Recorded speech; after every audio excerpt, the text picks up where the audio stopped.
Hello, everyone. We're really sorry about the technical issue that we had, and we had to start much later than expected. This is our YPO Presents that is now in collaboration with MENA, that is broadcasted on the YPO Global Channel. So we're very excited to have you here tonight. YPO is an amazing organization of 30,000 members who are CEOs representing more than 140 countries. And I'm truly blessed to be part of the organization for the past 12 years. So these panels, where we mostly host YPO members such as Noor Sweid that we'll be discovering tonight, or guest speakers like Helene Huby that will also take us to the stars. And we usually talk about a subject that we're interested in. So let's start. We'll dive right into it since we only have half an hour, unfortunately, with the panelists. So we'll start with Noor Sweid, who is a YPO member from YPO MENA Star.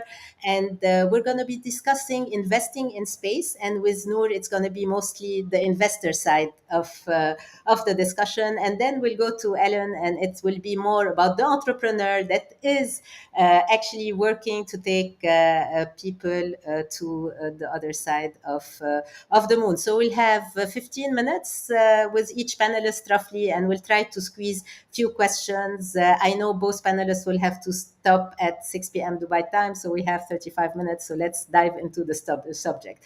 So Noor, first, I'm super happy to host you on this panel. Other than being an amazing friend, Noor is also the founder of Global Ventures. She's also the board member of multiple tech companies such as Aerolabs, Takwadi, Liam Health, Proximy, and much more.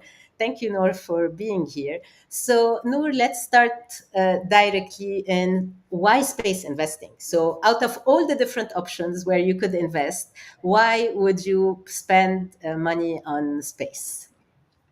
Thank you, Christine, for the introduction, and thank you for having me on this really fun panel with Helene, also dear friend. So this is going to be a lot of fun.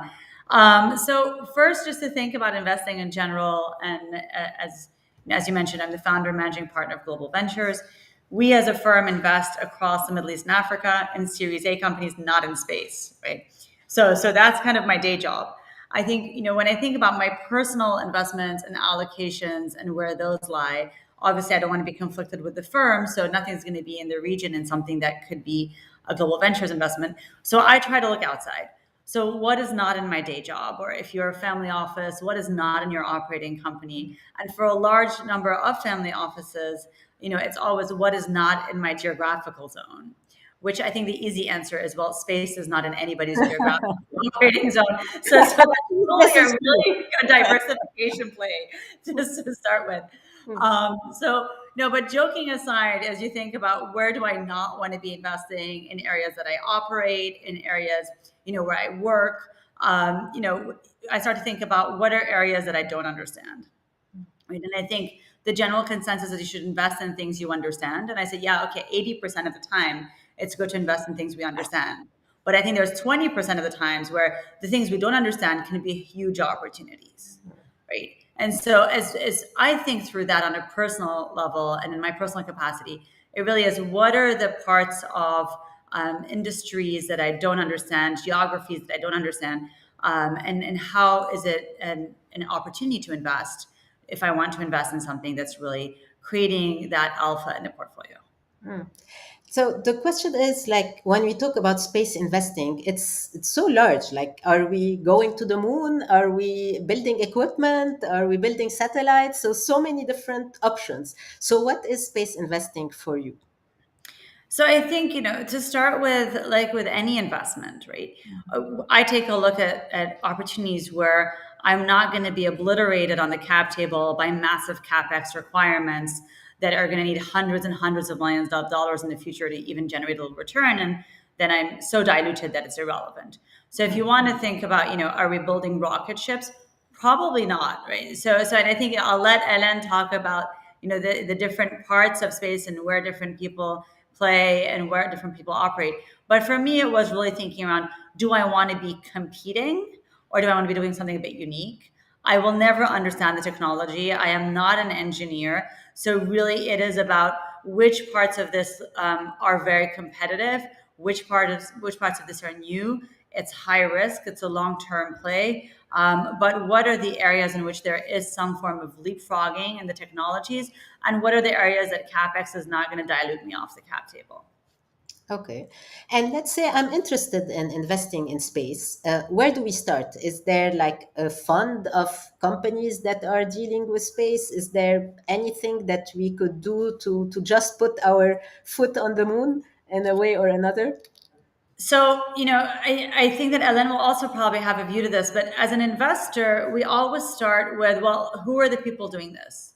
Right. So if I were to say who's investing in space, and if you just Google, biggest space tech funds, there's a bunch, right? And SpaceX is the quintessential one that everyone knows about that's doing crazy things out there and raised hundreds of billions of dollars and all of that and just growing at a crazy rate. And no one seems to really understand from the outside how that's even possible, right? So you need to understand the intrinsics of that. So I think when you think about space investing, the first question is who's doing it, right? And that's a simple search online, and you can get a flavor for it.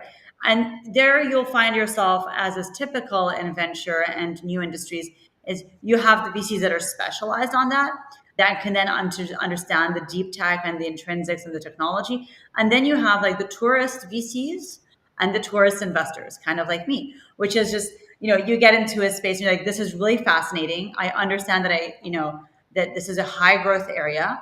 I know very little about it, right? But it seems that, you understand enough where, there's something that's interesting. There's an opportunity you want to leverage. There's a network you can build, and you have your own network that you've built over time that can validate a lot of it for you. So investors you trust, and not trusting their diligence, but trusting their long-term performance as well as their diligence, right, into a new area. I always believe that, when we invest, there can only be one new variable. So either your new variable is a geography. So a lot of people that invest in global ventures just are very used to venture capital, but have no access to the Middle East and Africa. That's their one new variable, but they're comfortable in VC. For me, it was much more the new variable was the industry. I know the people building, I know enough of the investors, but I've never deployed into this specific industry. So surrounding yourself with people that you trust that are more knowledgeable than you gives that confidence to say, okay, I'm willing to take this one new variable risk. Okay.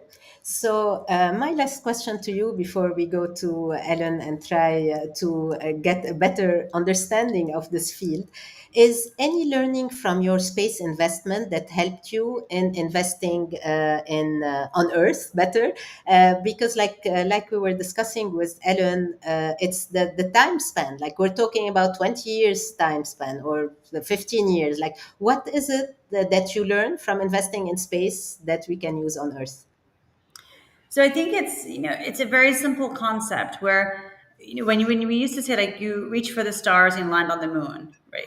And I think it's the same thing here where you're looking at space investing, but you're learning about material science, you're learning about velocity, you're learning about so many other industries underlying that can actually be applied to Earth, right? So when you think about material science and even a lot of our sportswear, all of that was originally used for space, right? When you think about where they're shooting for is this massive leap in developing the material science.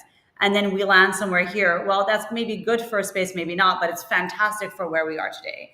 And that applies across all areas of engineering. And that applies kind of across all the different fundamentals. But it always, for me, before I hand over to Ellen, it always, for me, comes back to the team. So whenever I think about that, I think it's always the same, whether you're investing in space, whether you're investing on Earth, whether you're investing in the oceans, whether you're investing, in basic things like agri-tech, supply chain tech, which for us are interesting, but compared to space are very basic, right? Whenever you're investing in all these different things, it's really about who is the team you're backing, how do they simplify it? How do they make it accessible? And at the end of the day, do you have conviction that they're going to build something fantastic in their field that probably you could never build? I always look for teams that can build something that I can't build, right? And that know something that I don't know. And that way you're always on a learning journey and you back people that are building excellent companies.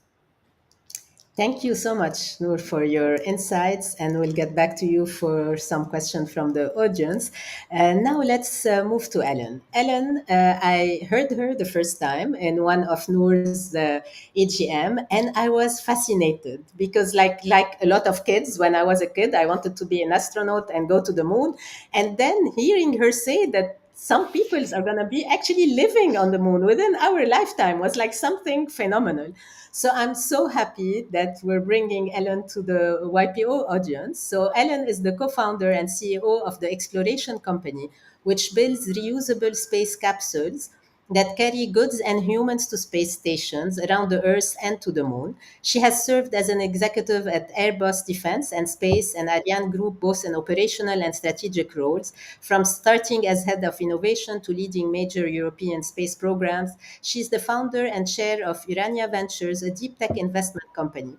Welcome, Ellen, to this panel. I'm really, really excited to have you here. I learned so much during our prep call, and I have so many questions for you. So let's start with why space investing was interesting to you, like why an economist decides to focus on space. Thank you very much, Christine, for the invitation. Thank you very much to Noor. So, why investing in space? I think it's simply why investing in our future, right? I mean, space is obviously part of our future. I mean, look at positioning. We all use the GPS, Baidu for positioning ourselves. We're going to use more and more data coming from space to optimize agriculture, logistics, etc. Step by step, communication from space is going to be probably the communication architecture of the world. So it's just actually investing in our future, and it's a very exciting time today. Today, I mean nowadays, because step by step we are able to build spaceships which become affordable, which because they are reusable, and which are going to enable us human to explore. As the day we discovered internet, nobody knew exactly how to use it, but like it unleashed whole new capacity, and that's space step by step is becoming. So like investing in space is like investing in the internet at the beginning of the internet. Wow. And I remember when we discussed the importance of space investment, you really talked about two different sides of the coin. First, the infrastructure, like we're talking about GPS, but can you elaborate more on that? And second, the exploration of the fact that going to this unknown. So can you tell us about both sides of the coin? Yeah, I think um, the first part basically, which is space for Earth, right? Which is Earth observation, communication, and positioning. Basically, what has happened in the past 15 years is that access to space has become much more affordable, mainly thanks to SpaceX. And because of that, for example, Earth observation data that were before for the military people, like everybody can use them. It's not yet the case, but we have millions of farmers in India using space Earth observation data to optimize the way they use water and fertilizers, for example. These data is also used by logistic companies, used also by financial markets. So basically, it's nowadays that is basically these data are cheap, I would say, and are very numerous, meaning you have a lot of data, they are affordable, then you can build information on that. And because of this information, we can optimize our activities as humans. And this is a big, big, big market. This is why Morgan Stanley and Bank of America are saying, hey, space is going to move from a double-digit billion market into a trillion market by 2040. Part of that growth is data coming from space Earth observation used to optimize agriculture, logistics, financial markets, etc. The second part is communication. Today, a minority of communication coming from space. For the same reason, like communication, it was cost a lot of money to bring satellites up there, a lot of money to have communication from space. If you want to use like 5 years ago, if you wanted to have communication from space while you're doing some skiing in the mountains, for example, you want always to be connected, for example, it would cost you a huge amount of money. Now, and again, this is thanks to SpaceX, and there are other companies, of course, joining the group. Cost of access to space have decreased significantly. The cost of building satellites have decreased significantly because we can build satellites like serial production. And step by step, there are communication infrastructures for broadband, IoT, which are set up in space. And the price of having access to that communication has significantly dropped. Meaning this communication infrastructure today less than 5% of the global communication. Tomorrow, potentially 50, 60% of the communication. I think that's going to be another huge business, not only to provide access to knowledge, to bridge the digital divide everywhere in the world, but also to provide broadband to any cars, airplanes, which need to drive without a driver, so to drive autonomously. So that's basically the big, big market which are emerging thanks to basically this access to space becoming affordable. And I didn't realize before we met that investing in space has a huge impact on Earth. So whether it's resource optimization like water or communication, so this is wherever space investing today is actually optimizing our resources and improving communication on Earth. So it's Earth investing, not only space investing. It's indeed Earth investing, and perhaps to also come back to the second part of your question, which was about exploration. Exploration has been the place, as Noor was mentioning, also of huge discovery for humanities. Like, because when we explore, we have to live in spaceships, in stations, at lunar surface, in very horrible conditions. Like, if you want to live at lunar surface, it's 14 days, night, minus 200 degrees Celsius. So to sustain such conditions, you need to like innovate like a lot, not like a little bit, but like a lot. And as Noor was mentioning, perhaps it's not enough for space, but like it's super great for the Earth. So we're making huge progresses in recycling technologies. For example, on the space station, you can recycle plastic bags and you can transform them into powder. You can use the powder to print repair pieces and then you can repair the station. Just imagine the potential of such technology on the Earth. Same for surviving lunar night. People are now working on on storage, energy storage technologies or new batteries. And this is not like, hey, I'm going to improve my battery a little bit, but like you need to improve it by 100 times so that it can sustain the lunar conditions. So exploration is a new area now because, and SpaceX again is paving the way and our company is participating to that. It's a time when we know how to build spaceships which are reusable, can be refueled in orbit, basically which give us as humans the capacity to go into space, to live in space. Of course, like the big discoveries in the 16th century, we're not going to do that in 2 years or 5 years. It took 100 years. But the one who started, like the entrepreneurs like Christophe Colomb and the investors like, the King of Spain or etc. And they were the one who led the world afterwards in terms of knowledge, technology, science. So we are seeing now this happening. And the discovery, part of that discovery will have a huge impact back on Earth, as was mentioning, recyclings, batteries especially. Part of that discoveries is just things we don't know yet, a bit like the internet again, but that will unleash simply a new realm of activities for humans around the Earth and then step by step at lunar surface. That's really amazing. Another thing, I heard one of the Elon Musk talks. I was just researching for today's panel, and for him, like we will have like a city on Mars, on the moon. I mean, within our lifetime. So, how do you see this happening? What's your take on having a complete city on the Mm. moon? Well, so first, I had the pleasure when I was working as an executive at Airbus to actually I was the vice president for the European Service Module, which is the European contribution to the Orion vehicle. Right, we went to the moon and went back, and everything happened perfectly. So we were all very happy. The point is, we are building this infrastructure right now. The Orion vehicle is one contribution. Basically, is the vehicle that's going to bring people to a station around the moon. The station around the moon is being currently built. You have, on the one hand, for example, Russia and China building one station, the Americans and Europe and other countries are building another station. So currently, just right now when we talk, two stations are being built around the moon and also all the transportation infrastructure to bring people to these stations, bring stuff to these stations, bring also rovers to the moon to explore, etc. So this is happening. And SpaceX is bringing an acceleration to that, basically with their huge rocket that's going to carry around the Earth 5 times the volume that you know humanity has ever been able to carry, and around the moon 100 times the volume and the mass that humanity has ever been able to carry. So it's not we're going to the moon to send like two people like we did before. We're going to the moon to land 100 ton, right? So a new, complete new transportation infrastructure is being put in place. And this is actually, why I decided to leave Airbus and to build the exploration company. because we want to be one of the key players of this new exploration transportation ecosystem, which is just being set up right now, actually.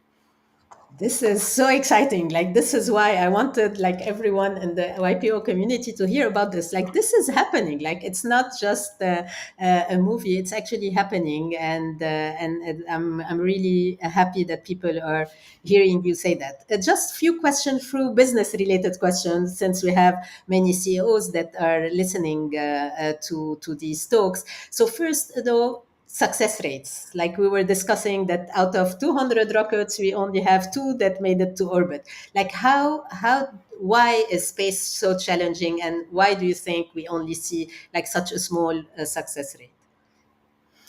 Yeah, I mean, space is hard, right? And we can come back to the Kennedy speech. We want to go to the moon, and we don't do it because it's easy. We do it because it's hard. It's absolutely true that space is hard. It's hard because at the end of the day, we push the technology to its limit. The system we fly will be a rocket, will be a space capsule, is hyper complex. In what we are doing, only 3 countries in the world, they've been successful in putting space capsule into space, and only one is producing reusable capsule. So, and the why it's very complex on top of pushing the technology to the edge, it's also that one very small mistake of one person can trigger basically a mission lost, even if we've been working for the program for 5, 6 years. So what does it mean? It doesn't mean we shall not invest in space. It means just very few going to make it. And if you look at within 15 years, 10 years, the kind of monopoly position SpaceX has taken, that's a perfect example. Like they've been able to decrease cost, and like suddenly they went out from nothing, and like within 10 years, they have 85% of the commercial market of launching satellites. So if you really come with something new, and that's going to push the market in one direction because it's ways cheaper or because it's ways easier to operate or whatever the added value is and unique value is, and if you're able to execute it correctly, like you have the right team, your experience in the business, you're able to find money. It's always the same: people, money, people. Of course, a lot of experience, because space is not so much like algorithm and modeling. It is, of course, but it's also based on I failed, I've learned, I failed, and a lot of experience are in the people much more than in the models. So at the end, it's like an infrastructure business. There is a race. We can take the example of the railway. We can take the example of telecommunication, the example also of offshore windmill, for example. Lots of companies at the beginning, just a few going to make it, and the ones who make it, they all have an infrastructure monopoly business, so like margin is going to become higher and higher. But yeah, they have to make it, and that's the hard part, and that's why a lot of failure rate at the beginning. So very few people will make it, but those who make it will make it big. Like this is Yes, but this that's is a the high risk high reward profile. It's very simple. Yeah. And how do you plan something this long term? I was discussing with you during the prep call, though I'm on the board of a grocery app in Saudi, and we're focusing on 15 minutes to 20 minutes delivery. So this is the time span that people are like looking at now. And if we're like 22 minutes, it's a big deal. And now you are investing in things and you don't know what's going to happen in 20 years or 15 years, or you need to be trying to think what's going to happen in such a long term. So how do you plan for such long term decision making? Yeah, I think the main difference with software or etc. app is that it's going to take us 5, 6 years to build a capsule. It takes typically 6, 7 years to build a rocket. Some did it in like 4, 5 years, but okay, that's the order of magnitude. And then the product you have is going to be operational for the next 10 years minimum. So if you want your product to be like on the top of the technology, on the top of the market when it's operational, it means you need to think minimum 7 to 10 years in advance so that you can understand what's the market going to look like in 7 to 10 years, and then the product you start building now will fit and hopefully will be one of the leading products in the market in 7 to 10 years. It's based on looking at um, very, let's say, small but very impactful technological changes. It's paying a lot of attention to this changing. Like, I'm going to give an example: refueling a spaceship in space. That's going to be transformational. because you don't have to come back to Earth, right, to take fuel again and then hop to escape gravity and then to go. It costs a lot of energy, a lot of money. If you can refuel directly in space, then you save all this energy to come down and then come up again, right? But this is like super difficult, technically speaking. So nobody really knows if we're going to basically master this technology. So you want to say, hey, I want to do that, and I'm going to work on that, and I'm going to make sure that my design is compatible with this new technology will it appear. So it's a bit of things like you're almost sure, like reusability is okay. If you're not reusable, I think you'll not be part of the market in 10 years, that's clear. And then some technical changes that you can observe where you're not completely sure, but you're sure that if this comes to life, that's a whole breakthrough. And you want to make sure like you're on top of that. So that's a bit, I think, how we think about the market. And then the usages are, of course, I would say a lot of unknown, but same, we can look in the past. I'm just taking an example. If it's going to be a military example, but if the building of infrastructures is becoming much easier, and that's the trend right now, drop of cost, increase of volume. So basically, it's going easier to build infrastructure in space. Okay, we'll have infrastructures for people like you, me, touristic infrastructures. Okay, we'll have also military infrastructures. What kind of main infrastructure we have on Earth, that would be the one in space. So it's a lot about thinking with analogy. And indeed, currently, there are projects of tank depots so that we can refuel spacecraft, but also refuel military spacecraft and infrastructure to store satellites so that the constellation of communication of observation we're talking about are much more resilient and can resist, attacks from others because they have become critical infrastructure for the Earth. So to make it very simple, it's looking at technological trends, making some bets or keeping, I would say, the bet open as long as you can, and also thinking about the usages based on what we've seen on Earth or on other similar infrastructures, basically. And it's interesting because like you need to imagine what the technology will look like in 10 years. Like, I don't know if 10 years ago would have thought of AI or what's happening now. And so it's like, it's a lot of forward Yeah, but thinking. But there was another thing as well that we discussed also that I found fascinating is on the culture side, because like I was trying to figure out what can we have in terms of learnings from our companies on Earth while with companies that are working on space. And something you mentioned about this risk-taking culture, so people like talking about risk, people being open about what might go wrong. And can you tell us more about that? Because I thought this was yeah, a very interesting if point. you and I'll be short because I want to leave time for question. But like if you ask an astronaut, how he manage or she manages the risk, right? And they'll tell you it's not about like praying or like betting that that's going to be okay. This is not how we manage risk. We take risk very, very, very seriously, like because we have life of people in our hands, especially when you build spaceships, right?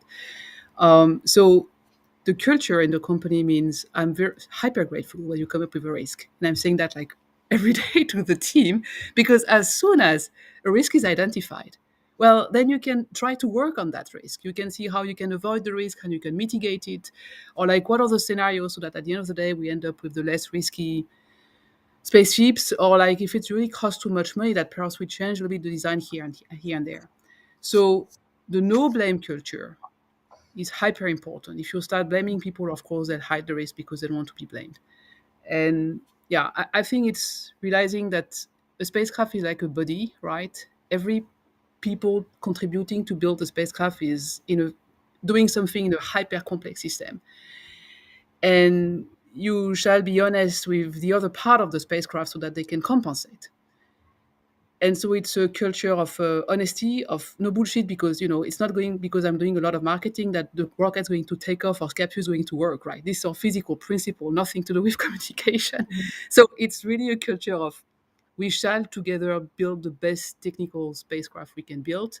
For that, I shall be aware of the risk of my knowledge of what I don't know, and I shall share it as with integrity, I would say, with the other team members so that we can take the best decision based on the best knowledge we have today. Thank you so much, Ellen. We have a couple of questions from people listening to us on LinkedIn. So the first one is for Noor.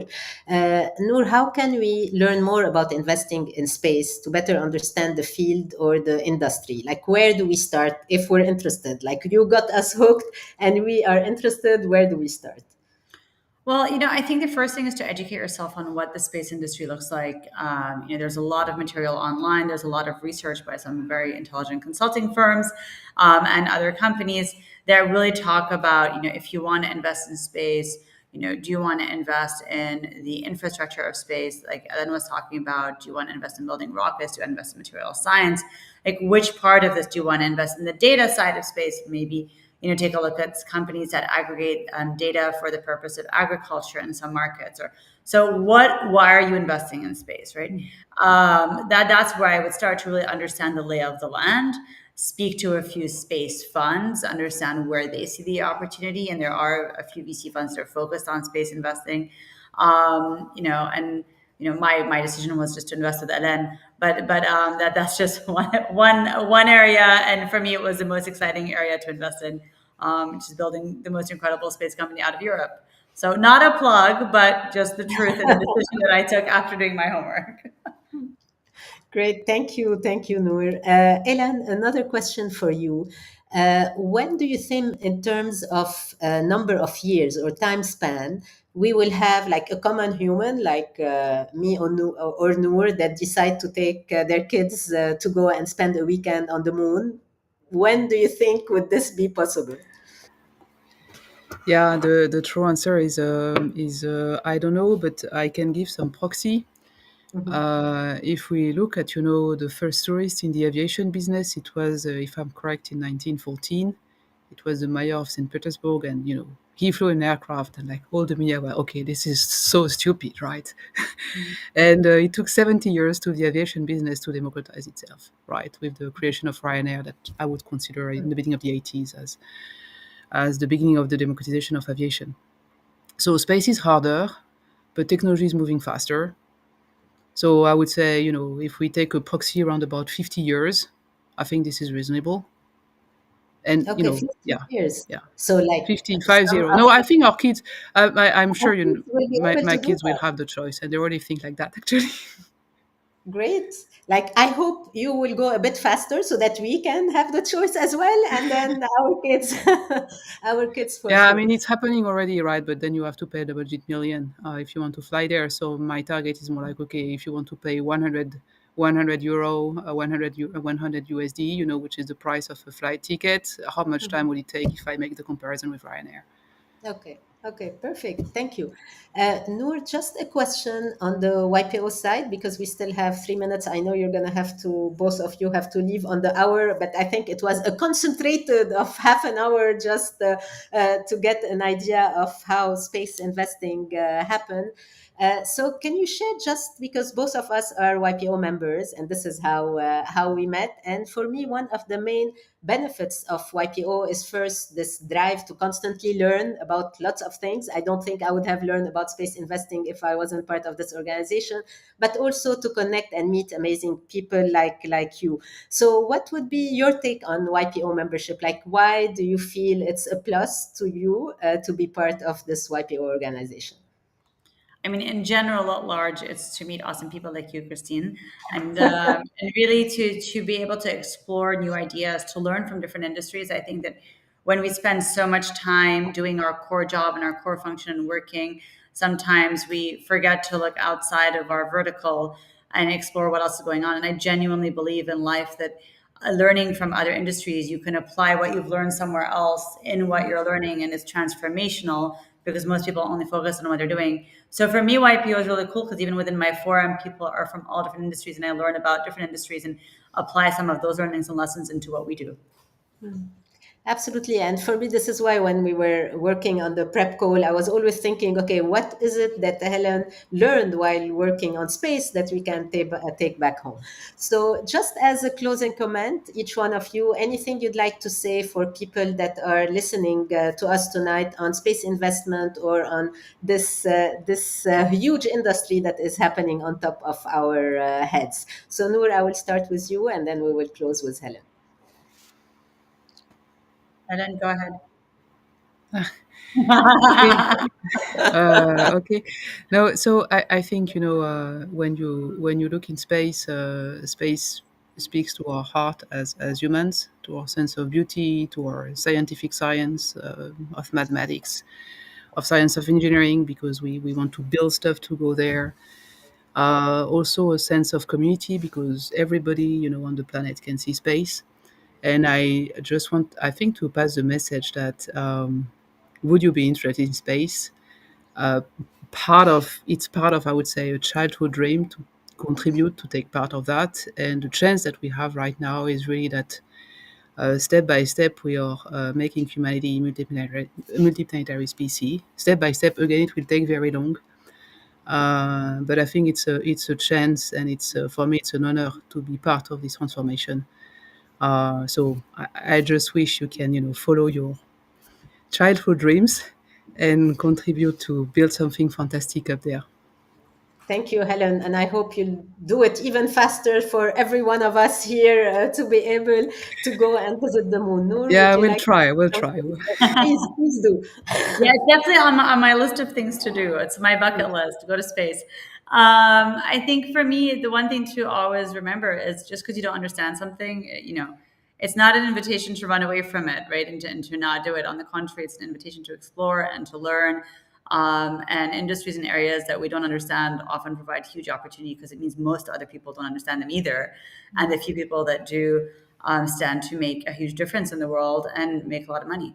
So it's really good to explore the opportunities you don't understand as much as those you do. Great. I'll just take a picture, so give me your best smiles. Perfect. So thank you all for being here. It was a very short session, but I'm sure it was super insightful. We have YPO Ask the Experts happen once a month. The YPO MENA from within also happens once a month. So ask around, and we can't wait to see you in the next panel. So thank you all for being here, and we'll see you next month. Bye bye. Thanks, Christine. Thanks, Ellen. Bye. Thank you, Christine.